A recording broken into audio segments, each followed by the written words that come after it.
Welcome back, everyone, as we continue our studies in certain Hebrew words and phrases. This is the Hebrew key, number 2, and this is about the word Shema. Now, in the title slide, you'll notice I translate the word Shema as hear, but this is also the Hebrew word for obey. There is no other Hebrew word used in the Bible for obey than the word Shema, to hear. And after all, if you have little children, when you say, "Now you listen to me," you're really telling them to do what you say. Because if you hear something but do not allow it to affect your behavior and your obedience, then what good were the words? Anything we listen to, we give our ear to, should be to the goal of changing our behavior, changing how we do something. So if we're not changing what we do, we're not really, truly hearing. We must remember that spiritual light comes in through the ears, physical light through the eyes, and when we walk by our human reasoning, we walk by what we see, and we are not to walk by sight, but by faith. But faith does not come through the eyes. Faith comes through the ears. Spiritual light comes in through the ears. And so this word Shema, as most of you know, is the first word of what we call the Shema. Shema Yisrael Adonai Eloheinu Adonai Echad. Hear, O Israel, Adonai our God, Adonai is one. And it's traditional that when we pray this in the liturgical service that we cover our eyes with our right hand. Hear, O Israel. In other words, we're going to block from sight anything that would distract. Because what our eyes see tells us one thing. But we close our eyes because what God says is what truth is.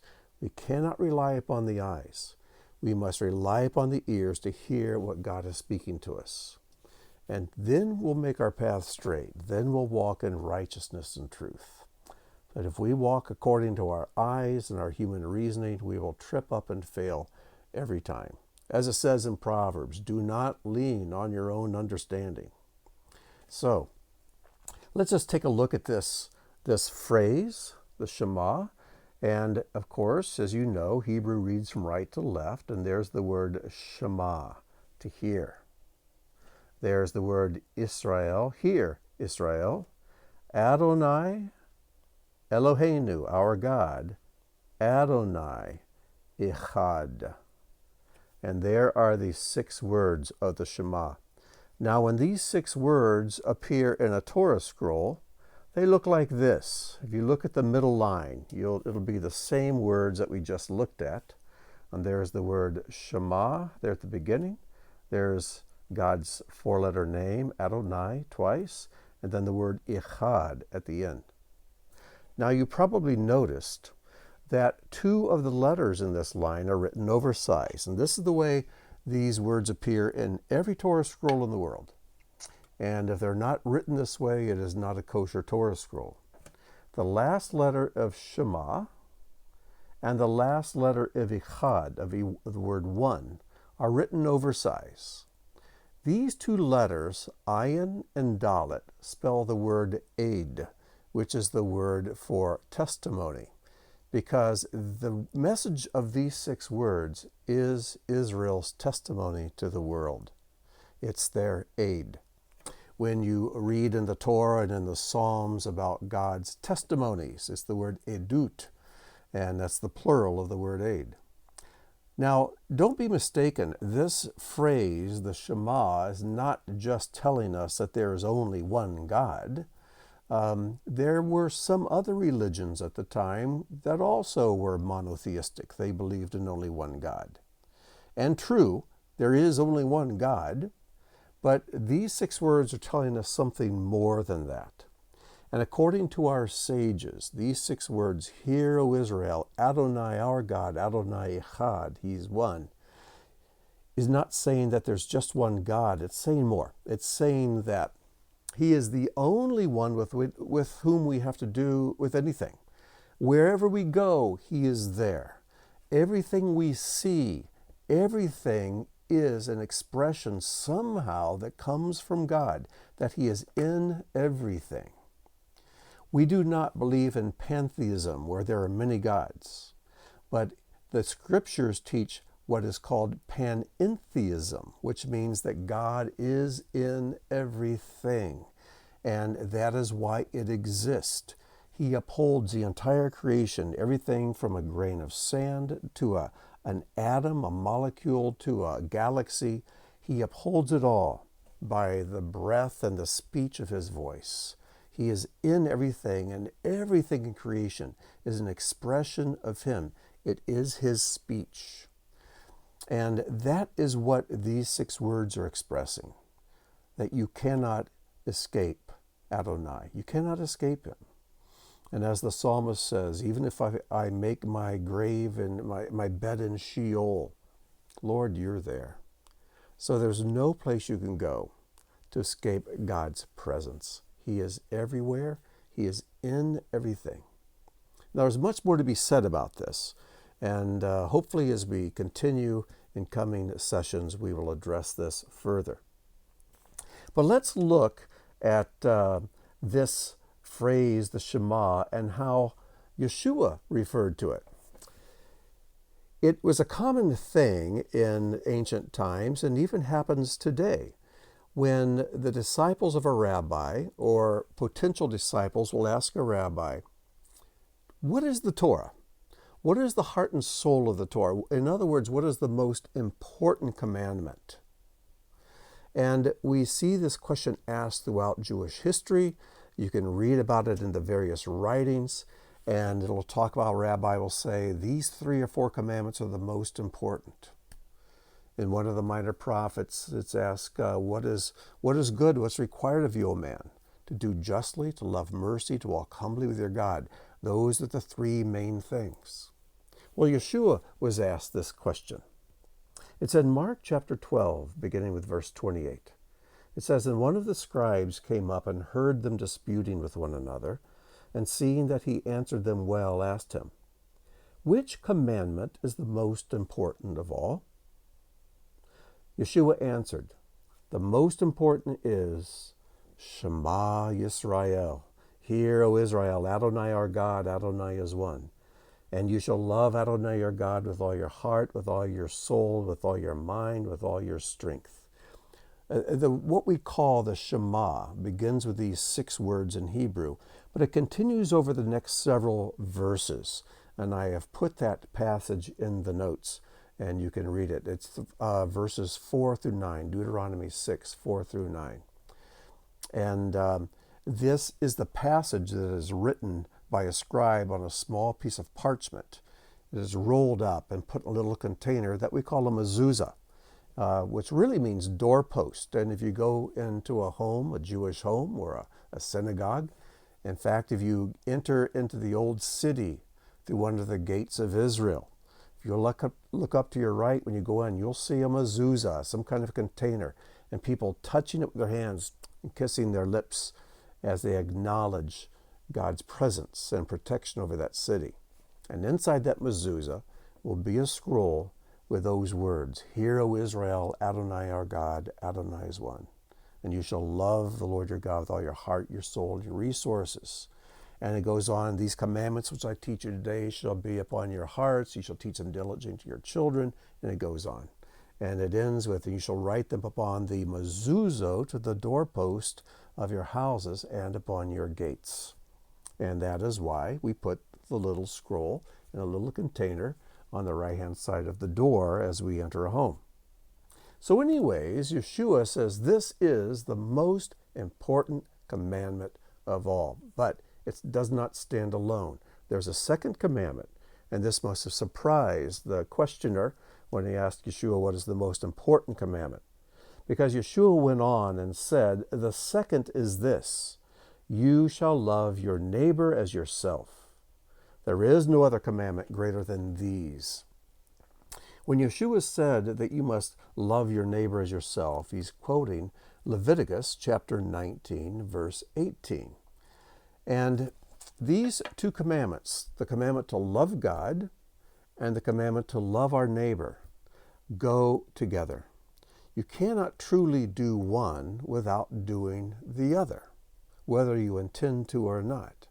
What I mean by that is this. If you say that you love God, but you despise your neighbor, criticize your neighbor, complain about your neighbor, you're forgetting that your neighbor is made in God's image, just as you and I are. And what are people to think if you say you love so-and-so, and you have a picture of them on your wall, but every time you pass by their picture, you spit on it? Well, when you criticize, complain, and despise your neighbor, you're spitting upon an image of God, because your neighbor is made in God's image. So if we're going to love God, it's important we respect our neighbors as well. Because in some ways, as imperfect as they may be, they are reflecting God's image. And we need to respect that image. And you know, the people in our lives, whether we like them or not, whether they are our family members, our friends, or our persecutors and enemies, there's something God wants to teach us through them. And so even if we meet someone we dislike greatly, we need to, in our minds, remind ourselves that even this person is my teacher. And I have found in my own life, oftentimes when there's someone who just rubs me the wrong way, there's something about that person that irritates me to no end. There's a little voice that says, Grant, that's a mirror. And what irritates you about the person is the thing that irritates me about you. Ouch.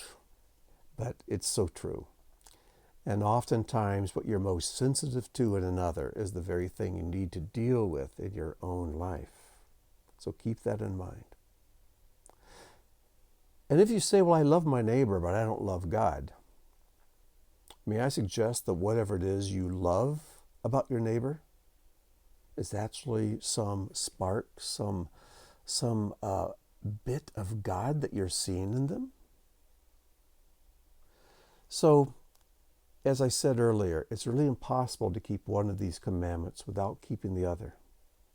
You either keep them both or you keep neither. Now let's look at this word Shema, because after all, this series is called the Hebrew key. And so I want us to understand this word and see some insights into it. The word is spelled Shin, that's where we get the sh part of Shema. Mem, and that mem always has an sound, like the letter M. And then ayin, the last letter, is a silent letter.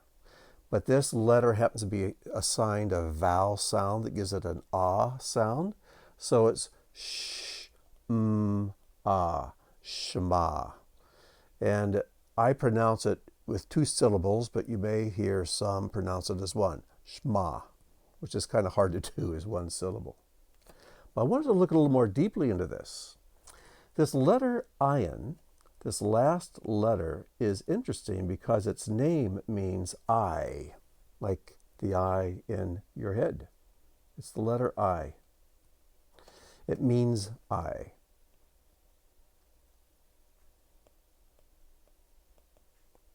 And it's suggested that this letter has these 2 parts at the top, which represent the 2 eyes, and this would be like the mouth and the jaw. So the eye is looking to the left.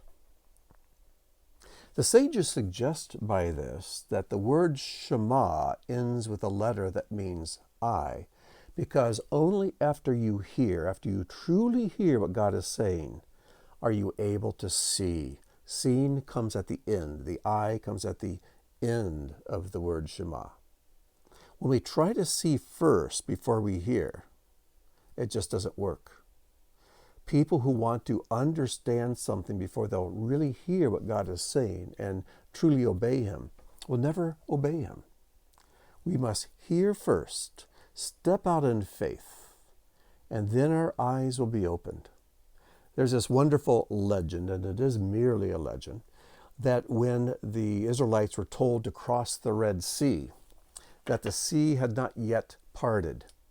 And there was one man, I believe his name was Nachman, but don't hold me to that, But the legend says that Nachman began to go ahead and wade out into the water. He heard what God said through Moses, that we are to go forth, walk forth, and he walked on out in the water till the water was up to his ankles, up to his knees, up to his chest, and when it got right up to his chin, then it parted. And the story here, and again, it's a legend, but the story here is that we walk by faith. And if we'll simply walk out, as impossible as it may seem to us, eventually our eyes will see what God will do. And that is what Moses said. He said, don't be afraid. Be quiet. Don't be afraid. Stand still and behold the salvation of Adonai. The beholding took place at the end of the obeying. So we obey first, and then we can see. These first two letters are interesting in that Shin and Mem together spell the word Sham, which means there, over there. So when we hear and obey, then we will be able to see there where God is sending us. Too many times we do not want to commit our way to God until we know where we're going. And he says, follow me. And only if we do, only if we hear and obey, will we see where we're going and where he's taken us. He insists that we trust him first, that we hear, and then we'll see. The sages attach another significance to these three letters. The sages love acrostics, or is it anagrams? I forget which. I should have looked that up ahead of time. But where letters stand for words. And they say if you take these three letters and spell them backwards, you get the phrase, I'm not sure why that's popping up here. You get the phrase, Al Malchut Shemaim, the yoke of the kingdom of heaven. The word I'll here, or oil, is the word for yoke. Yoke, Malchut, which means kingdom of, Shemaim. You notice the Shemaim also begins with those same two letters, Shin and Mem, the same first two letters as Shema. Those two letters mean there. And the heavens, Shemaim, is where everything is that I want. Everything I desire is there. It's a plural form of there. Whatever you want, whatever you think is worth living for or dying for, it finds its fulfillment there. That's what heaven is. It's the there. So the kingdom, the yoke of the kingdom of heaven. I'm going to close this out with just a comment on this word oil or oil. In the Bible, you find the phrase B'nai Belial or B'nai Belial. It's pronounced a couple different ways, or Belial, as some say. Belial means Beli, without an oil, without a yoke. Sons of Belial are men who walk without a yoke. They're not yoked to God. And in the scriptures, we find this phrase many times. In the Hebrew scriptures, we find it 22 times. Then we find it one time over in Corinthians, where Paul uses it. And some translations translate B'nai Belial, sons of Belial, as worthless men. And you know what? A person who is not yoked to God, he certainly doesn't measure up to what his full worth could be. So some of the examples of this, and you'll find them all in your notes, are Deuteronomy 6:4. In Deuteronomy 13:13. Says that certain sons of Belial, and again, your translation may say worthless men, have gone out among you and have drawn away the inhabitants of their city. You find this phrase in Psalms, you find it in Proverbs, and then finally, you'll find it over in Corinthians, where it talks about sons of Belial. And we want to be sure that we are not those who are unyoked. We want to be those who take Messiah's yoke upon us. We're yoked to him. We walk shoulder to shoulder with him.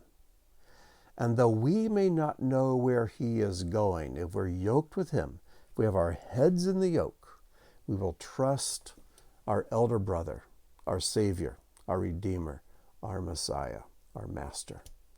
So, I hope you will be challenged today to not trust in your eyes and your human reasoning. That will always lead you astray. And it is the greatest enemy of the walk of faith. Because God will often ask us to do something that does not make common sense. But it will make uncommon sense. Because His ways are higher than our ways, and His thoughts are loftier than our thoughts could ever be. So let's learn to trust the head. Let's learn to trust the Master, the one who sees all, the one who knows all, the one who loves us to the point of death, and trust Him that He's going to lead us right. So let's close our eyes and let's Shema. So God bless you, and I'll see you next time on the Hebrew Key. Shalom.